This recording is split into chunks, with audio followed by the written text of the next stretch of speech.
దేవస్థాన అధ్యక్షులుగా శ్రీ బిఆర్ నాయుడు గారు ప్రమాణ స్వీకార సాంవత్సరికం జరుగుతున్నది. సంవత్సర కాలంగా అసమర్థుని జీవయాత్ర అమోఘంగా ఉన్నది.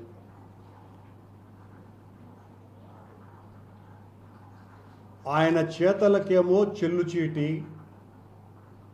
కోతలకు మాత్రం ధనుష్కోటి. కన్యాశుల్కంలో గిరీశంలాగా ఆయన గిరీశం శిష్యుడు వెంకటేష్తోనూ, మధురవాణితోనూ, లుబ్ధావతానులతోనూ, అగ్నిహోత్రావధానులతోని, బుచ్చమ్మతోటి ఎలా గొప్పలు గప్పాలు కొడుతూ ఉంటారో గిరీశం కన్యాశుల్కం నాటకంలో అంతకంటే ఎక్కువగా టీటీడీ చైర్మన్ గారు గిరీశాన్ని తలదన్నేటువంటి కోతలు ఈ సంవత్సర కాలమంతా కూడా కోస్తూనే ఉన్నారు. నిన్న వారు పత్రికా సమావేశాన్ని నిర్వహించి చాలా గొప్పగా మేము చేసినటువంటి పనులు, ఆయన చేసినటువంటి పనుల గురించి చెప్పినారు.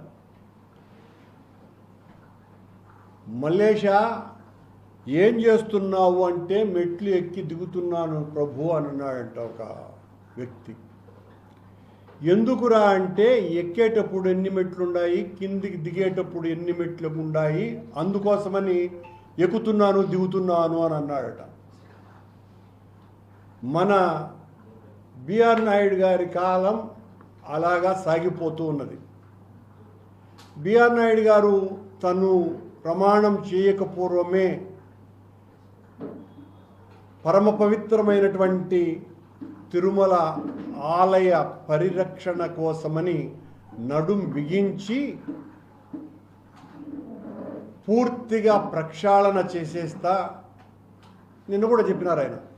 వైసీపీ హయాంలో భ్రష్టత్వం పొందినటువంటి టీటీడీని మొత్తం అంతా కూడా నేను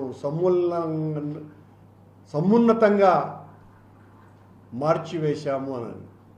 కానీ ఒకసారి మీరు నిన్న ఎలా పత్రికా సమావేశంలో మీరు చెప్పుకున్నారో మీ మీద ప్రజలు ఇచ్చినటువంటి సమీక్ష కూడా చెప్పాల్సినటువంటి బాధ్యత నా మీద ఉంది అని భావిస్తూ నేను మాట్లాడుతున్నా. ఈ సంవత్సర కాలంలో మీ అంత అట్రఫ్లాప్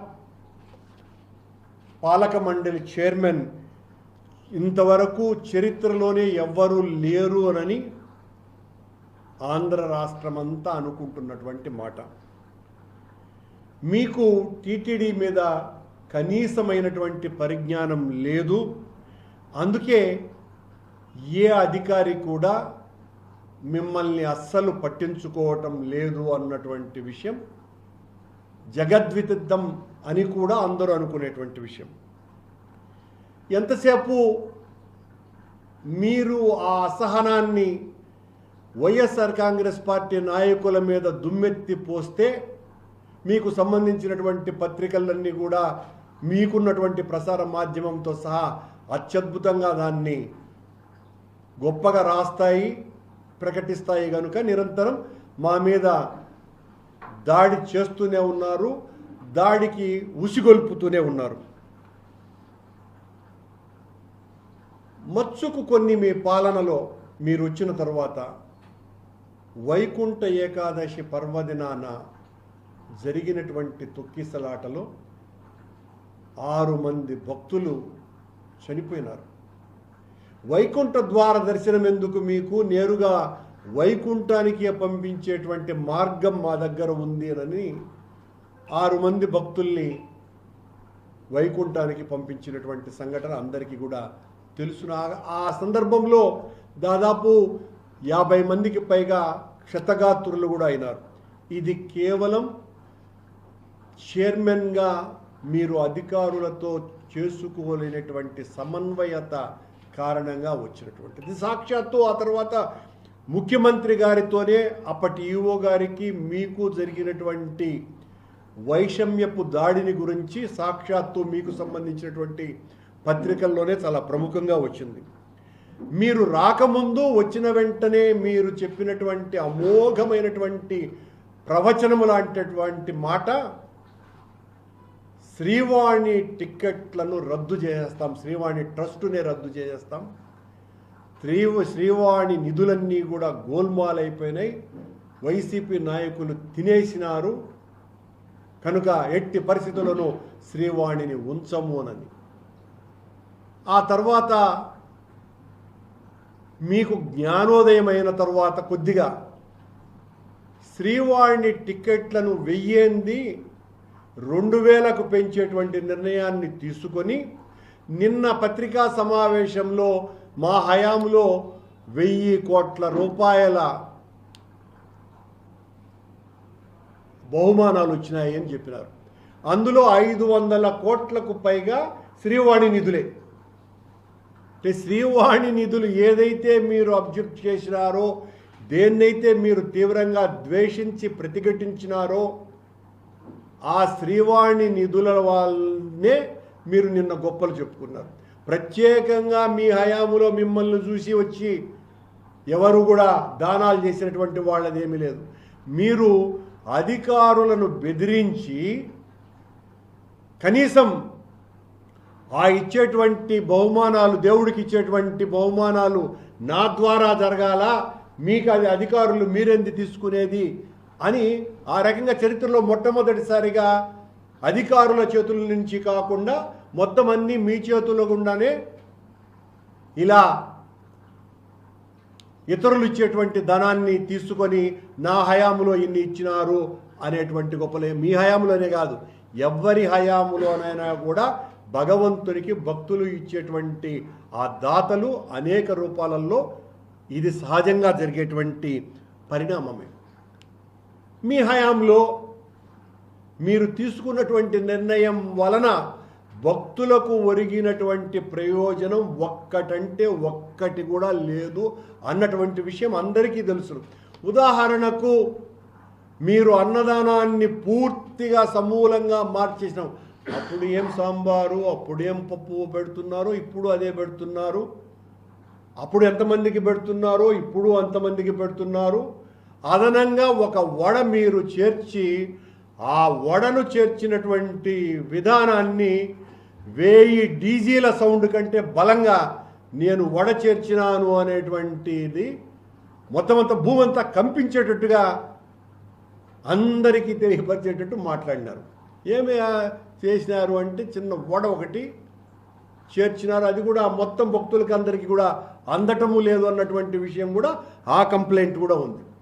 అలాగే గోవులు మరణిస్తున్నాయి అని నేను ఒక పత్రికా సమావేశంలో చెప్తే నా మీద గగ్గోలు పెట్టి నా మీద అనరానటువంటి మాటలన్నీ మాట్లాడి ఆ రోజుటి నుంచి ఈ రోజుటి వరకు చైర్మన్ కార్యాలయాన్ని బూతుల పంచాంగ నిలయంగా మార్చివేసి ఇష్టం వచ్చినట్టుగా నా మీద ప్రెస్ మీట్లలోనూ అలాగే యూట్యూబ్ ఛానల్స్కు ఇంటర్వ్యూలు ఇచ్చి ఒక్క గోవు కూడా చనిపోలేదని సీఎం గారు, 43 చనిపోయినాయని ఆనాటి ఈఓ గారు, మీరేమో 22 చనిపోయినాయని మీరు, ఇలా అనేక రకంగా మాట్లాడి ఆ తర్వాత బొబ్బోతో నా మీద కేసు పెట్టించి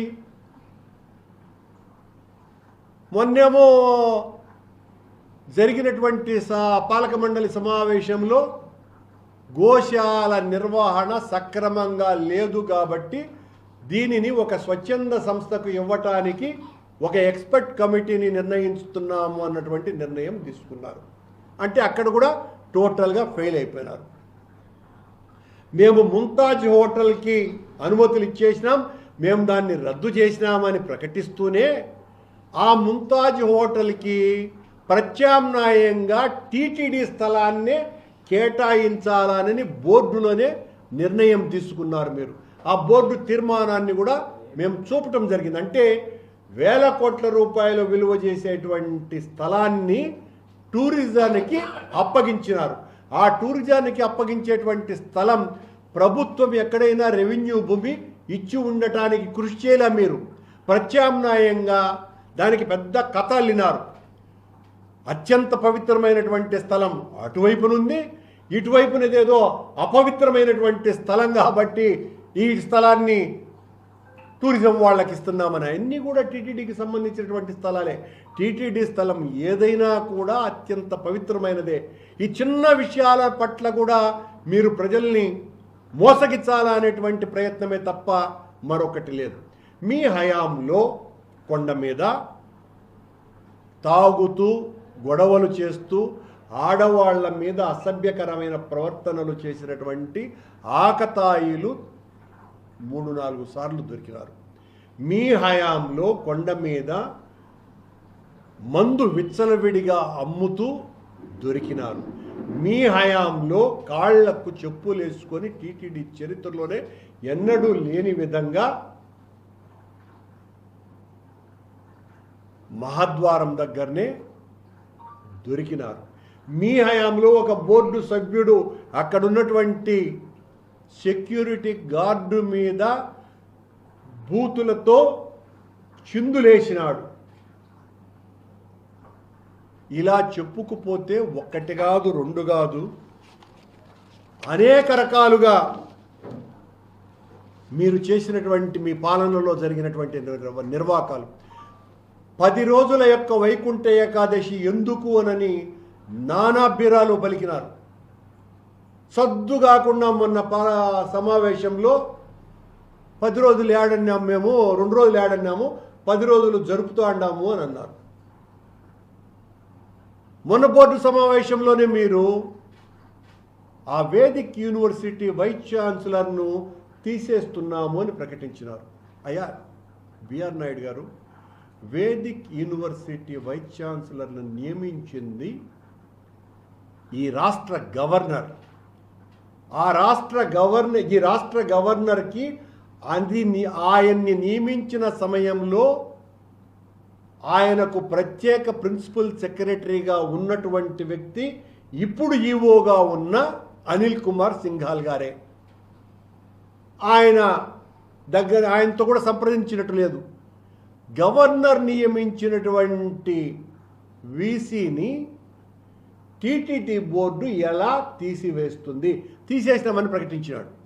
మీకు లేనటువంటి, అంటే ఆ మేరకు కూడా ఇంగిత జ్ఞానం లేకుండా మీరు ప్రభుత్వానికి విన్నవించుకోవచ్చు. గవర్నర్కి ఈ రకంగా తప్పులు చేసినారనో ఏదో అక్రమంగా జరిగింది, అలా కాదు, తీసేస్తున్నాము అని చెప్పారు. 1 కాదు 2 కాదు. అలాగే ఏ దర్శనం ఇప్పటికీ చెప్తూనే ఉండారు ఆయన, 2 గంటల్లోనే దర్శనము అనని. 2 గంటల్లో దర్శనం కాదు అనని అత్యంత సీనియర్ ఐఏఎస్ ఆఫీసరు, చీఫ్ సెక్రటరీగా ఉండినటువంటి వ్యక్తి, ఎగ్జిక్యూటివ్ ఆఫీసర్గా చాలా సమర్థవంతంగా బాధ్యతలు నిర్వహించినటువంటి ఎల్వి సుబ్రహ్మణ్యం గారు దాని మీద స్పష్టంగా మాట్లాడినా ఆయన మీద కూడా మీరు రంకెలు వేసినారు.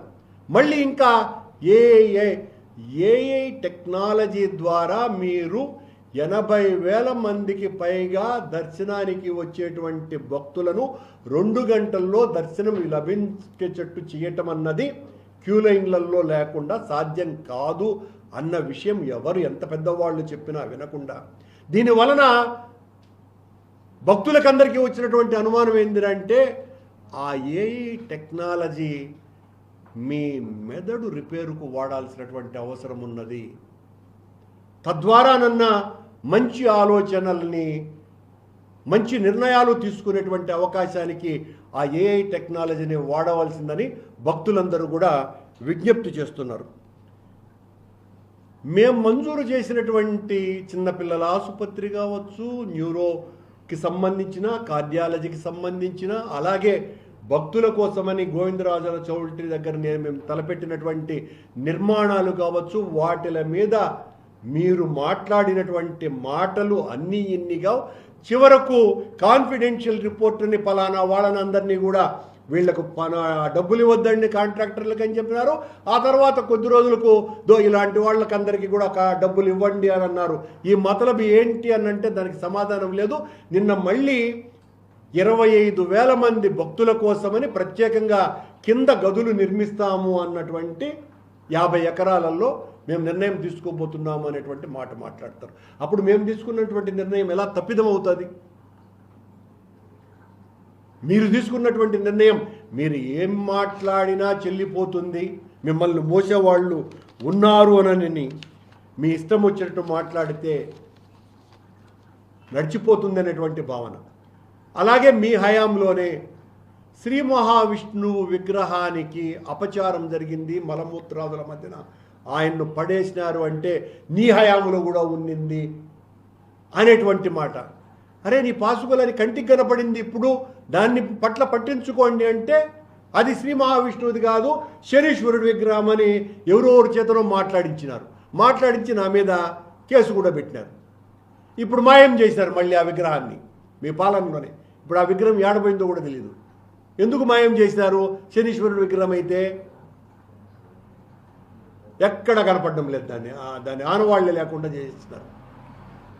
మీరు ఏది సరిగ్గా చేసినారు? కొండ మీద మాంసము, మద్యము, అనేక రకాలైనటువంటి అసాంఘిక కార్యక్రమాలు, రౌడీల వీరంగాలు, ఇవన్నీ కూడా నిరంతర ప్రక్రియగా నిరాఘాటంగా జరుగుతూనే ఉన్నాయి. భక్తులకు మీరు అందించినటువంటి ప్రత్యేకమైనటువంటి సేవ ఏంటి?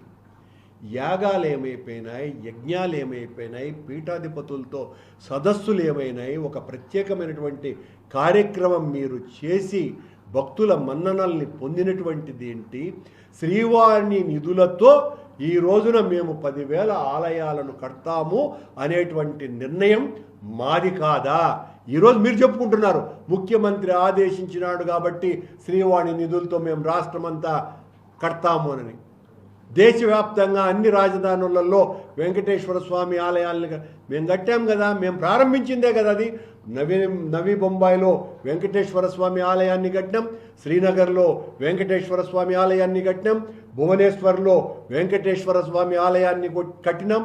దాని పరంపర మీరు కొనసాగిస్తున్నారు. ఆ కొనసాగింపును మీ గొప్పగా మీరు ఎలా చెప్పుకుంటారు? మీరు చేసినటువంటి పని ఏంటి? మీ హయాంలో బ్లాక్ టికెట్లలో విపరీతంగా దళారులు దొరుకుతున్నారు అన్నటువంటి విషయం కూడా నిజమే కదా. అక్కడున్నటువంటి ఒక విజిలెన్స్ ఆఫీసర్ పెత్తనం అంతా ఇంత సాగటం లేదు అన్నది మొత్తం తిరుమల తిరుపతి దేవస్థానం అంతా కూడా చర్చనీయాంశంగా లేదా? కొండ మీద మార్షల్ లాగా మనీష్ లా అనే వ్యక్తి కొనసాగటం లేదా? వాళ్ళెవరు అక్కడ ఉన్నటువంటి వాళ్ళు? మీ కార్యాలయంలోనే సెటిల్మెంట్లు చేస్తున్నారు. మీ కార్యాలయంలోనే ఎవరికి ఏం చేయాలా, వైసీపీ వాళ్ళను ఎలా బెదిరించాలా అన్నటువంటివి జరగటం లేదా? మీ పేరు చెప్పుకొని వాళ్ళు చేస్తున్నటువంటి దందాలు ఎన్నున్నాయి? 1 కాదు 2 కాదు. మీ పాలనంతా ఈ ఏడాది కాలం అత్యంత అసమర్థుని యొక్క ఆలోచనల సమాహారం తప్ప మరొక్కటి కాదు.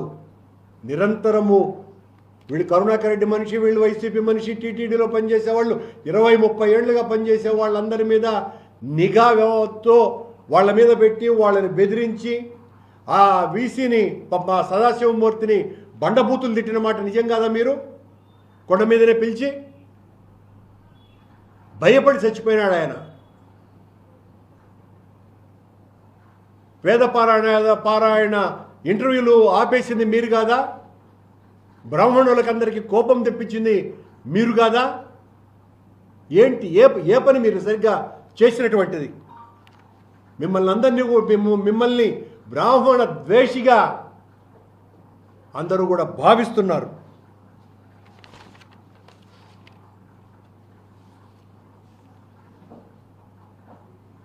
మీకేమో బిల్డప్ చాలా ఎక్కువ, విషయం చూస్తే 0, మాటలు మాత్రం మామూలుగా ఉండవాడు. అంతు చూస్తానంటారు ఏమన్నా అంటే. కనీసం మీరు చేసినటువంటి తప్పులు సరిదిద్దుకోవడానికి మీ తప్పులు కూడా చూపకపోతే ఎట్లా, నేను ఎత్తి చూపకపోతే ఎట్లా? చూపుతూనే ఉంటా. చూపటం నా బాధ్యత, సరిదిద్దుకోవటం మీ బాధ్యత. సరిదిద్దుకోకుండా ఎంతసేపు నా మీద పడిపోయి వైసీపీ వాళ్ళంతా ఇలాంటి వాళ్ళే, వైసీపీ వాళ్ళ కథ తేల్చేస్తామంటే ఎలా కుదురుద్ది? మీరు అత్యంత పవిత్రమైన పుణ్యక్షేత్రంలో స్వామివారి ప్రథమ సేవకునిగా ఉన్నటువంటి వ్యక్తి ఏ రకంగా ఉండాలి? టీటీడీ పాలక మండలి పదవి మీకు జన్మజన్మల పుణ్యం, నిజంగా అందులో అనుమానమే లేదు. స్వామిది అది భాష్యం, భక్తులకు మాత్రం పూజ్యం. ఏ చిన్న పని కూడా, మంచి కూడా మీ ద్వారా భక్తులకు వనగూరింది ఏమీ లేదు. మీ చేతిలో మీడియా ఉంది కనుక వాళ్ళు మీ ఇష్టం వచ్చినట్టుగా ఏం చెప్పినా ప్రసారాలు చేస్తారు కనుక ఆ చాణక్య నీతి, చాణక్య లౌక్యం మీ దగ్గర ఉంది కనుక మీరు చెప్పేటివన్నీ జనం నమ్ముతారు అనుకుంటే మాత్రం అది చాలా భ్రమ. ఇదిగో మీ ఛానల్లో పనిచేసేటువంటి మూర్తి ఒక మొన్ననే కేసు నమోదైంది. ఈయన నిరంతరం మా మీద దాడి చేస్తూనే ఉంటాడు. 10 కోట్లు బ్లాక్మెయిల్ చేసినాడని TV5 మూర్తి మీద కేసు నమోదైంది. ఒక సినీ నటి భర్త అతని మీద ఇచ్చినటువంటి కంప్లైంట్. అంటే ఎంత అరాచక శక్తుల్ని మీరు పెంచి పోషిస్తున్నారు మీ ఛానల్లో అనటానికి ఇంతకంటే ఉదాహరణ మరొకటి లేదు. ఇది మీ పాలనలో, మీ హయాంలో జరుగుతున్నటువంటి ఘోరాతి ఘోరమైనటువంటి చేష్టలు, నిర్ణయాలు ఒక్కటి కూడా భక్తులకు పనికి వచ్చేటువంటి నిర్ణయం ఈ సంవత్సర కాలంగా మీరు చెయ్యలేదు అన్నటువంటి విషయాన్ని చెప్తున్నాను.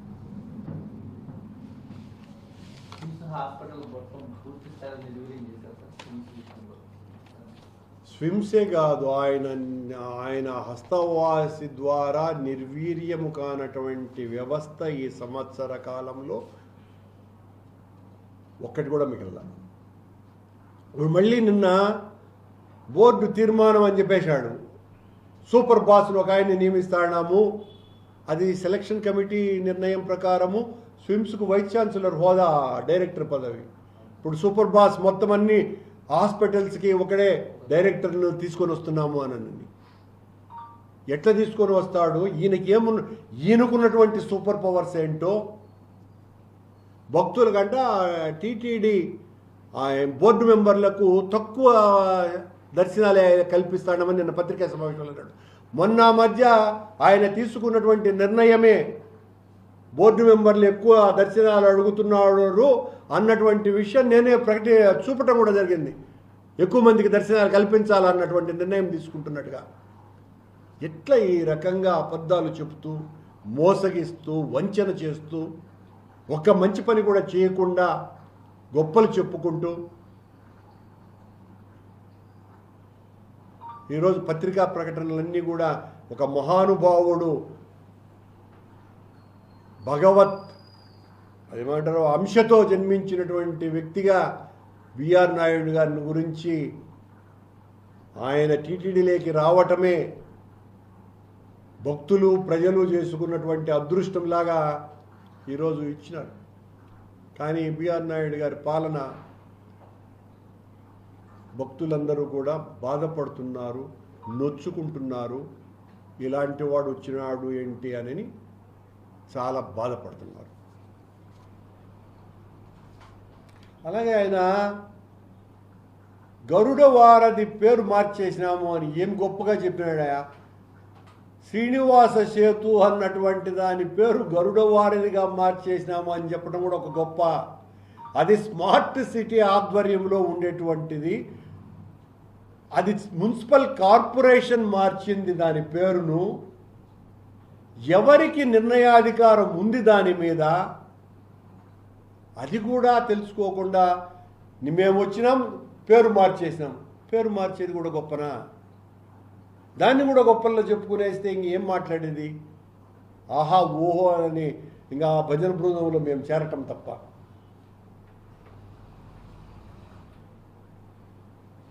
Thank you. ఏమన్నా ఉంటే చెప్పండి.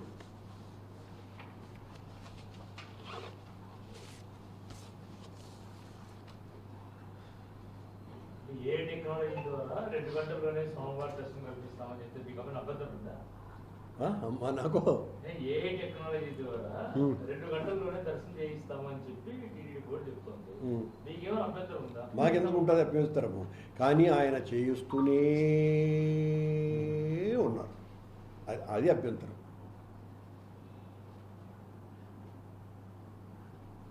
అంతకంటే రాగం నాకు తెలియదు, అతనికే తెలుస్తుంది. ఎందువల్లంటే అది ఆయన పదవీ కాలం పూర్తయ్యేంత వరకు అదే మాట్లాడుతూనే ఉంటారు. మరి ఇంత పూర్వము రేడియోలో మేము పిల్లప్పుడు మీకు తెలియదు కాబట్టి ప్రారంభానికి ముందు నిలయ విద్వాంసుల వాద్య సంగీతం వింటారు మీరు కూడా, దాంతో మొదలవుతుంది. ప్రస్తుతం బిఆర్ నాయుడు గారి నిలయ విద్వాంసుని సంగీతం ఏఐ టెక్నాలజీతో దర్శనం. అది రేడియో మూతపడేంత వరకు నడిచింది. ఈయన పాలన ఉండేంత వరకు నడుస్తూనే ఉంటుంది.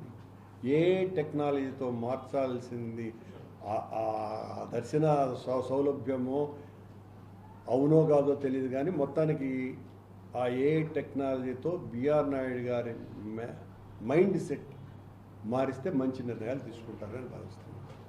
ఏదైనా బీసీ నియామకం జరిగిన తర్వాత రీకాల్ చేసే అధికారం గవర్నర్కే ఉంటుంది. అనుమానం లేదు. టీటీడీ పాలక మండలి బోర్డులో తీర్మానం చేస్తే సాధ్యమయ్యే అవకాశం ఉంది. అదే కదా నేను మాట్లాడింది. అనాలోచితమైనటువంటి నిర్ణయం కదా అది. కంప్లైంట్ చేయొచ్చు మీరు, ఈ రకమైనటువంటి తప్పులు జరిగినాయి, ఇతన్ని తొలగించండి అనేటువంటి తీర్మానం చేసి రిక్వెస్ట్ గవర్నర్కి పంపించాలి. అది కూడా గవర్నమెంట్ నుంచి గవర్నర్కి వెళ్తుంది. ఈయనెవరు? నేనే విశ్వక్సేనుడు అనుకుంటేట. మీరు చైర్మన్ గా 2 సార్లు చేశారు కాబట్టి అలాంటి విశేష అధికారాలు చైర్మన్ కి ఏమున్నాయని డౌట్ అడుగుతుంది. అదేనండి, చైర్మన్కు విశేష అధికారం ఏమీ ఉండదండి. బోర్డు తీర్మానం చేసిన తర్వాత సంతకం చేయటం తప్ప చైర్మన్కు ఉండేటువంటి విశేష అధికారం అదొకటే. అది కూడా ఎంతమంది సభ్యులు ఉంటారో, 17 మందో 18 మందో, ఇప్పుడు ఎంతమంది ఉన్నారు, 20 మందో, వాళ్ళందరి సమిష్టి నిర్ణయమే తప్ప ప్రత్యేకమైనటువంటి అధికారం బోర్డు అధ్యక్షుడికి ఏమీ ఉండదు. బోర్డు అధ్యక్షుడు అలాంటి నిర్ణయం ఏదైనా తీసుకుంటే దాన్ని వెంటనే వ్యతిరేకించేటువంటి అధికారం ఆ యూఓకు ఉంటుంది. ఎందువల్లంటే దీన్ని నేను వ్యతిరేకిస్తున్నానని ప్రభుత్వానికి పంపుతాడు ఆయన ఆ నిర్ణయాన్ని. పార్లమెంటులో ప్రెస్ మీట్లో కానీ పార్లమెంటు సమావేశంలో కానీ ఈవో ఉన్నారు కదా, ఈవో అనిల్ కుమార్ సింగ్ గారు ఉన్నప్పుడే జరిగినటువంటి ప్రకటన ఇవన్నీ కూడా. అవును కదా, మీరు ఆ ప్రశ్నలు వారిని అడగాలి కానీ నన్ను అడిగితే నేనేం చెప్పేది? తప్పు భావిస్తున్నారా? ఈవో కూడా నేను అదే చెప్తున్నది. ఈఓ గారే గవర్నర్కు ప్రత్యేక కార్యదర్శిగా ఉన్నప్పుడే సదాశివమూర్తి యొక్క నియామకం ప్రకటించినారు గవర్నర్ గారు.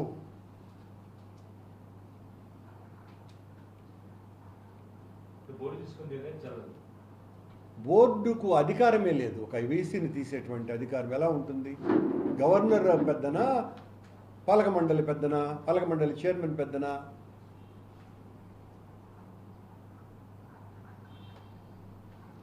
సజెస్ట్ చేస్తారు, విజ్ఞప్తి చేస్తారు. సహేతుకమైన సహేతుకం కానటువంటి నిర్ణయాలు తీసుకున్నప్పుడు దాన్ని ఈవో ఎట్లా ఇంప్లిమెంట్ చేస్తారు? అదే సమావేశంలో ఈవో ఉన్నాడు, ఈవో తప్పు పడుతున్నారా లేదా? నేను తప్పు పట్టటము కాదు, ఒక నిర్ణయం తీసుకున్నటువంటి పాలక మండలి మీద నా అబ్జెక్షన్ని రేజ్ చేయాల్సిన బాధ్యత నాది. అది సవరించుకుంటారా లేదా అన్నటువంటిది ఈవోకు సంబంధించిన విచక్షణ. ఆయన విమర్శించాల్సినటువంటి అవసరం నాకు లేదు.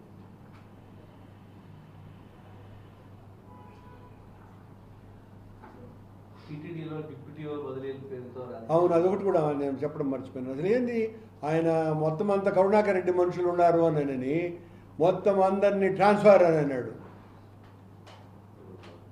ఒక్కసారిగా ఘీంకరించినాడు, సప్పంగా పడుకున్నాడు. ఈ ఘీంకరించడానికి కారణమేంటి, సప్పంగా పడుకున్న దానికి కారణమేంటి, దీని భావం ఏంటి? తిరుమలేశ అది బయటికి రావాలా? పాత్రికేయులుగా మీరు రథసారథులు కాబట్టి మీరు అడగాలి ఆ విషయాల్ని.